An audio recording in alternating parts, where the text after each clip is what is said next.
Yo, what's up? Karim here, and today we're going to talk about systems thinking when it comes to ads, and yeah, literally like anything.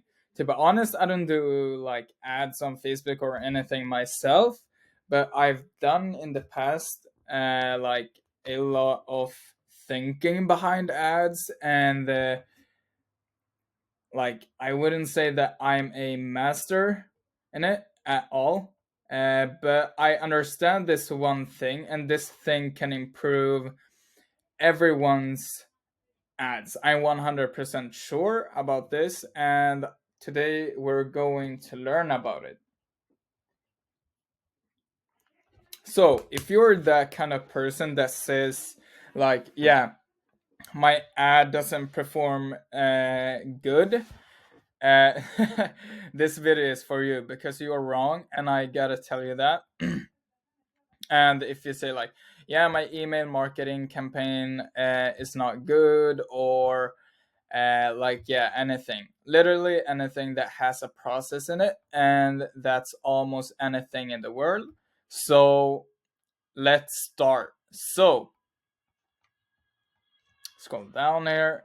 Today we're going to learn about this process and this thinking when it comes to your ads. And as I said, I'm not like a professional media buyer or anything like that, but I'm sure that this thinking will improve your results like crazy, and you will take this throughout your whole life and with everything you do. So yeah, let's start.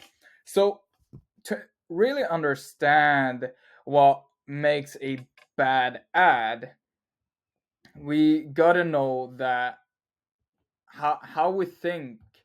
Like, what is a bad ad? Is it a ad that doesn't add any profit? Is it like small profits? Is it an ad that, like, yeah, you name it, like anything? But what is a bad ad? Like, because everyone has their version of it, right? So we gotta understand that a ad, and when you say like, yeah, I have a bad ad, or this is a good ad, or anything like that, is in the macro perspective. So in the macro perspective, we have your ad here, and a client or sale in this example. So why I'm doing this video is just because my friend, I tried to like teach this to my friend today, and I did this board like very quickly about like trying to teach it today.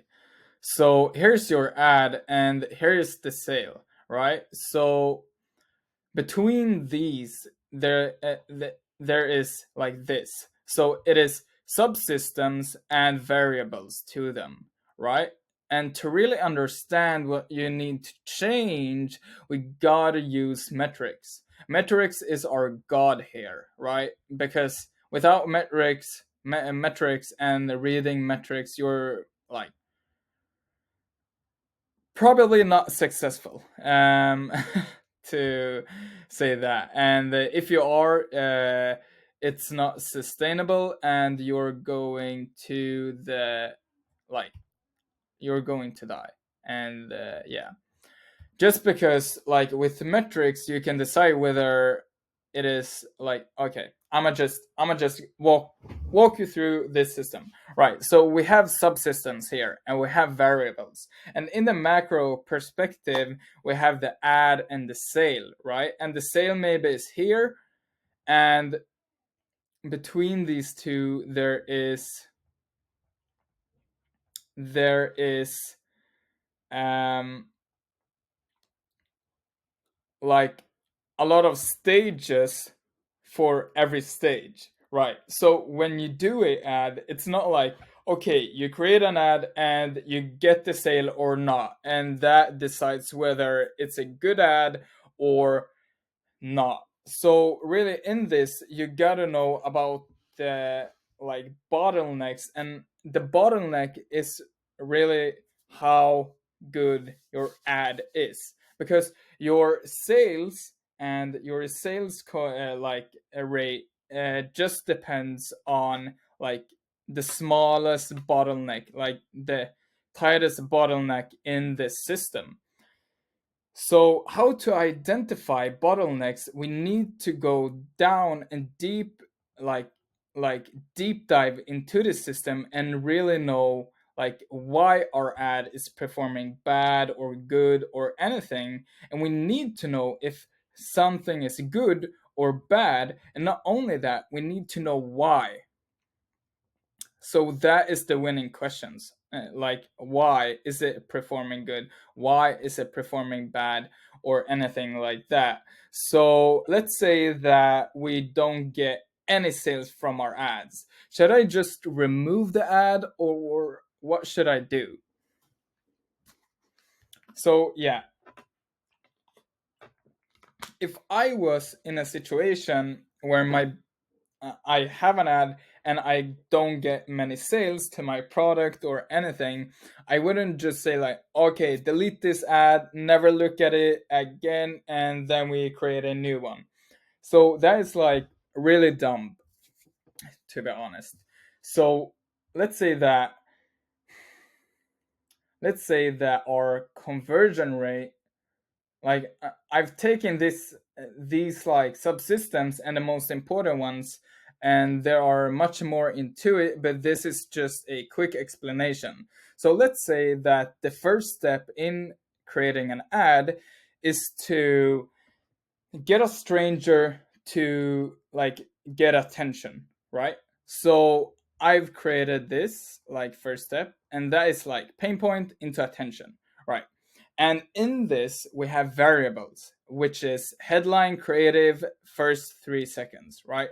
And I'm not a god, again, and like these aren't like 100% accurate because I don't do ads. I help people that make ads. So yeah, with other like with email outbound systems.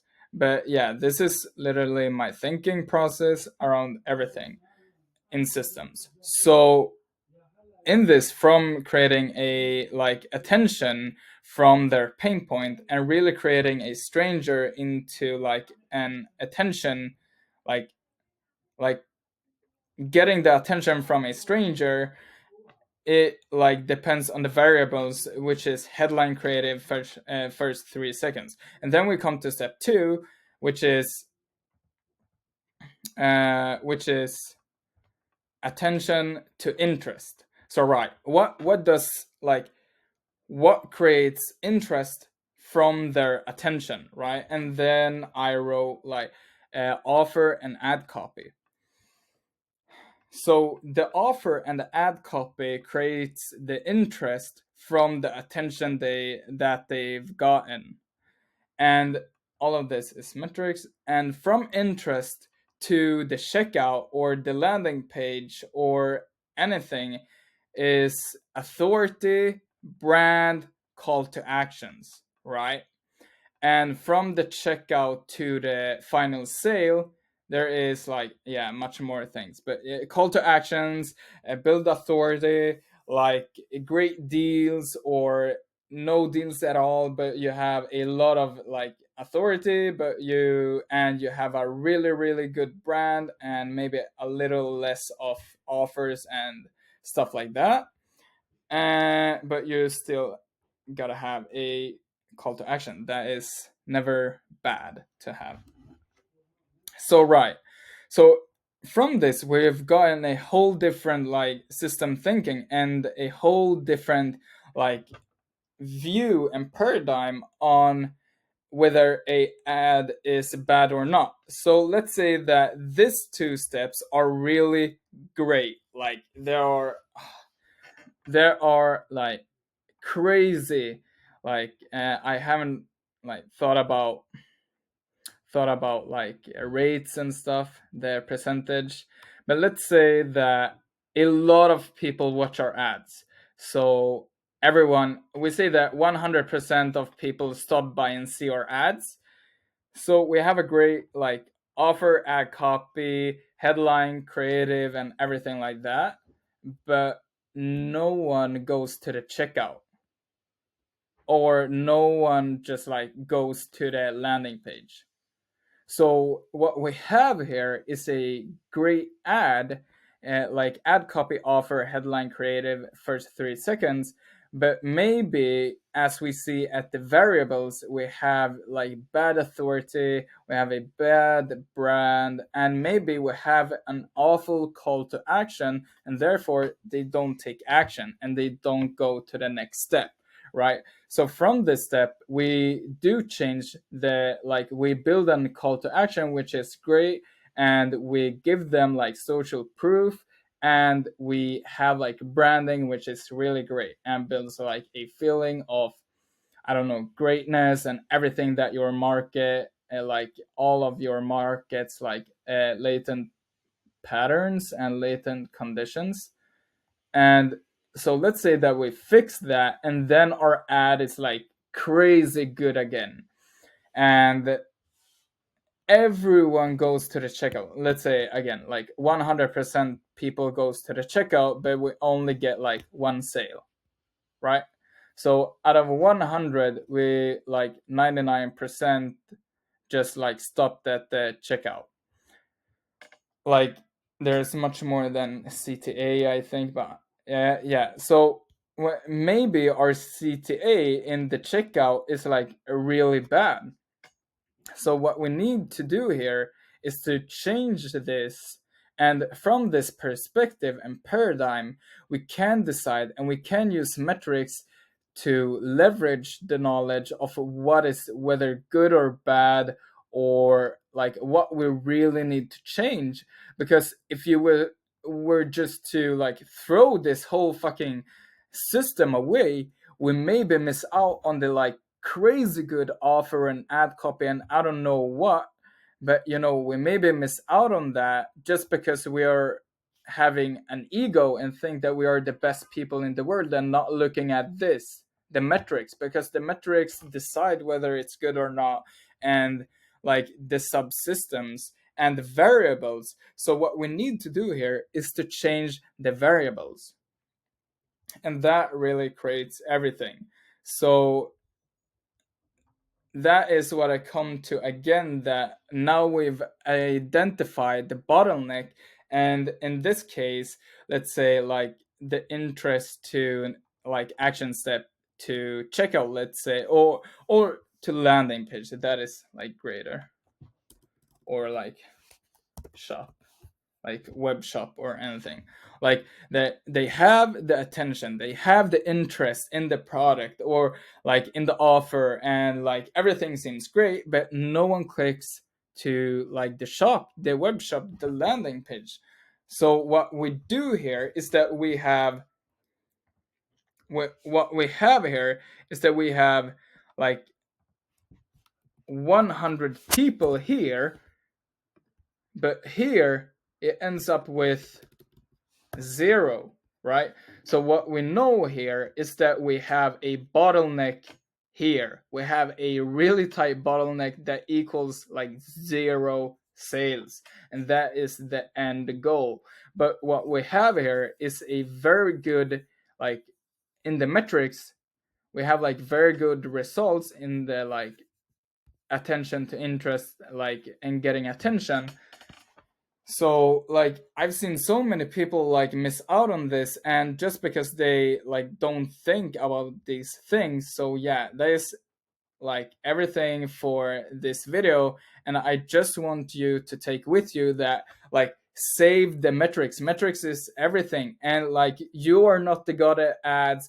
Like I don't care, like the best media buyer out there and the best marketing like god, I don't know, would create great ads, but without metrics they can't be the greatest. It's all it is totally impossible to be the best without metrics, because metrics decide, not you. So yeah, thank you so much. Don't forget to follow me here on YouTube and on Snapchat. My Snapchat is Karim sub 10. So Karim sub 10. There you have it. And yeah, see you. And if you have any problem or anything, have a question about, I don't know, anything, literally anything, sales process, just like leave a comment down below. And if you need help with your outbound system and getting clients to your agency, also hit me up. That's what I do. And yeah, see you. Have a great day. Bye.